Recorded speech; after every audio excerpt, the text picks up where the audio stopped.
Olá, eu sou Nelson Morini, sou fisioterapeuta e estou criando aqui mais um canal de comunicação entre nós e eu pretendo estar sempre postando alguns podcasts relacionados com reabilitação, relacionados com empreendedorismos, relacionado com gestão de pessoa, enfim, algumas áreas que eu gosto de atuar, algumas matérias que eu gosto de atuar, algumas matérias que eu gosto de falar e de fazer as minhas observações, principalmente porque as sempre faço durante os meus cursos e acho que vale a pena eu deixar registrado essas observações. Uma das coisas que eu gostaria de começar a dizer está relacionado com os processos de reabilitação. Muitos de nós nos equivocamos muitas vezes ao realizarmos tarefas simples dentro da reabilitação. Nos equivocamos com estas pequenas tarefas, muitas das vezes por falta de tempo. Falta de tempo de traçar a meta e seguir a meta, falta de tempo pelo excesso de atendimento de pacientes ao dia e provavelmente falta de tempo também em estudos, né? Então, sempre quando a gente fala de processos, na realidade são coisas bastante simples, mas que dão direção ao nosso trabalho. São coisas simples para a gente fazer e realizar e que dão norte, dão rumo para o nosso trabalho. Eu sempre costumo dizer e perguntar para os meus alunos se eles têm problemas em reabilitar paciente, mas principalmente se eles têm problemas em ver a evolução do paciente. Muitos deles, no momento em que eu faço essa pergunta, dizem que sim, Nelson, eu tenho problema em perceber a evolução dos meus pacientes. Muito bem. A primeira coisa que eu devo chamar a atenção de todos é que este pequeno problema pode estar relacionado com a meta. O que vem a ser a meta? A meta significa exatamente aonde a gente quer chegar dentro da reabilitação. Você quer pegar um indivíduo que está num estado de saúde e levá-lo até outro estado de saúde. E esse é o processo de reabilitação. E entre este estágio primário de saúde dele em que ele se encontra devido a alguma patologia, até a reabilitação, que significa levar o indivíduo até a sua normalidade ou mais próximo do normal possível, existe um tempo. E este tempo é que nós devemos, com muita força, nós devemos com muita segurança, organizar de maneira sistemática. Então, esta organização de maneira sistemática dentro de uma meta que você vai colocar significa o nosso plano de trabalho ou a estratégia do nosso trabalho. A meta a gente a coloca exatamente após a realização de uma avaliação. Eu costumo dividir a avaliação em 3 partes. A primeira parte dela está relacionada com fatores subjetivos. Esses fatores subjetivos significam exatamente tudo aquilo que a gente pode perguntar ao paciente. Toda a entrevista que nós realizamos durante a avaliação, tudo aquilo que a gente pode perguntar para o paciente. Nota: o paciente, por vezes, ele fala coisas ou ele dirige as suas falas para fora daquilo que ele veio te procurar. Ele veio te procurar por conta de algum problema e, por vezes, as falas do paciente distrai você. E aí acaba que pondo em risco esta primeira fase, que é a fase dos fatores subjetivos, que é a fase de entrevista. Então, mantenha o foco na direção da avaliação subjetiva, mantenha o foco centrando ali tudo relacionado ao que o paciente veio te procurar. Após você, então, realizar este processo de entrevista, esses fatores subjetivos que o paciente vai te contar, você, então, passa para a segunda etapa, que seria a fase objetiva da avaliação.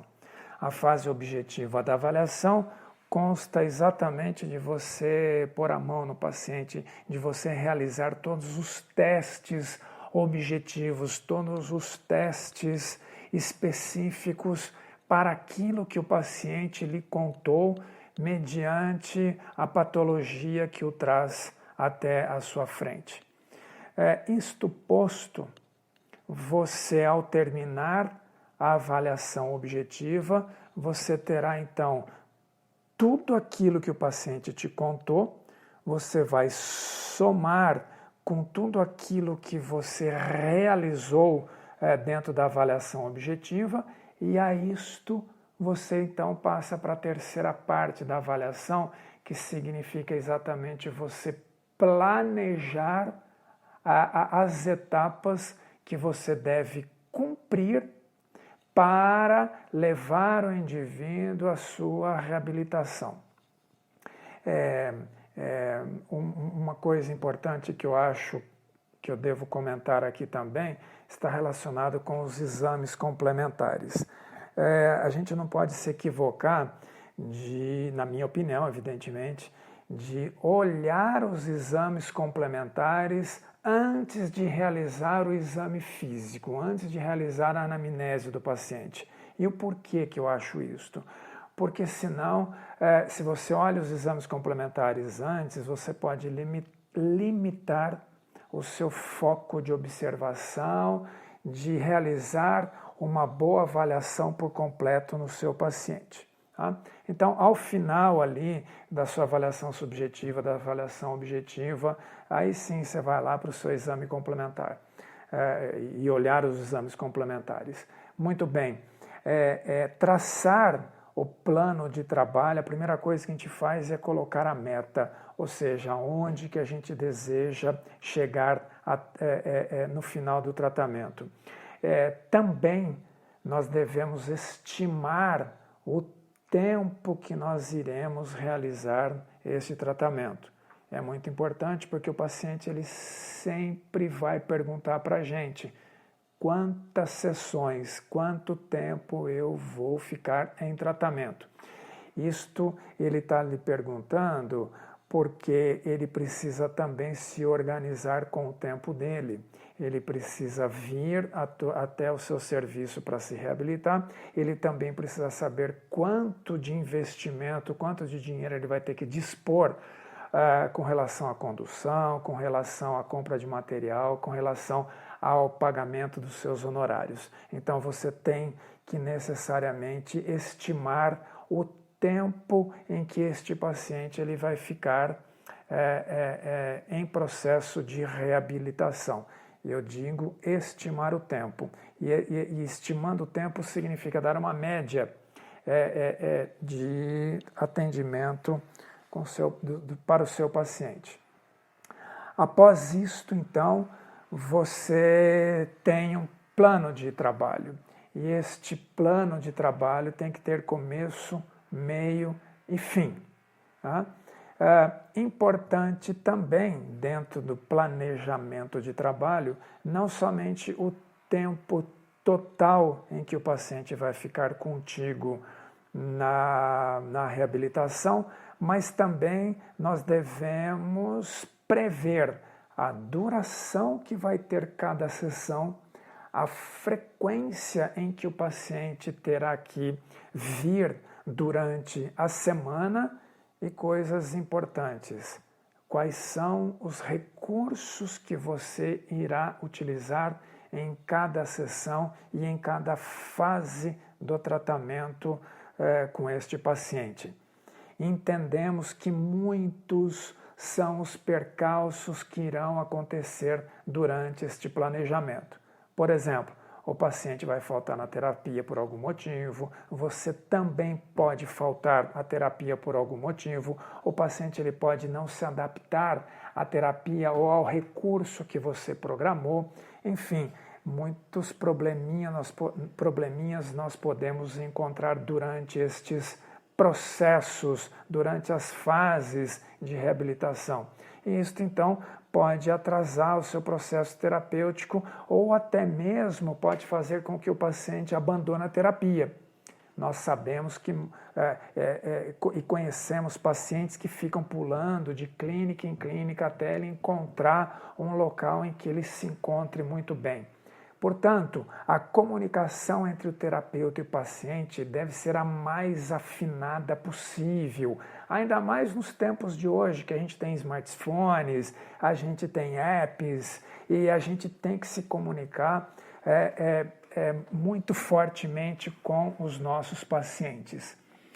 Quando a gente fala na questão, o paciente ele não se adaptou com a terapia ou com a sua forma de atendimento, você, para não perder o paciente, você tem que agir imediatamente com o plano B, ou seja, mudar a terapia, mudar a sua forma de atendimento. Tem uma frase clássica que eu uso com os meus alunos quando em curso, que é a seguinte: toda avaliação é um tratamento e todo tratamento é uma avaliação. Eu li isto num livro da Berta Bobat e acho isto uma grande realidade. Então você tem que tomar decisões diariamente nos processos de atendimento e você tem que mudar muitas vezes a direção dos processos terapêuticos. Mantenha o foco nos seus processos, anote tudo o que você faz durante as suas terapias para que você possa finalmente atingir a meta que você colocou após a avaliação. Eu sei que não é fácil a gente chegar até dar alta do paciente, eu sei que não é fácil passar pelo tempo, pelos processos de reabilitação, mas você, quando chegar ao final, você pode sentir uma enorme sensação de dever cumprido, porque os trâmites, os processos que você organizou no início da terapia, tempos atrás, meses atrás, semanas atrás, quando você iniciou o tratamento, você dominou e manteve o rumo da sua terapia. Quero terminar esse podcast dizendo o seguinte, que nos processos terapêuticos, a velocidade da evolução pouco importa.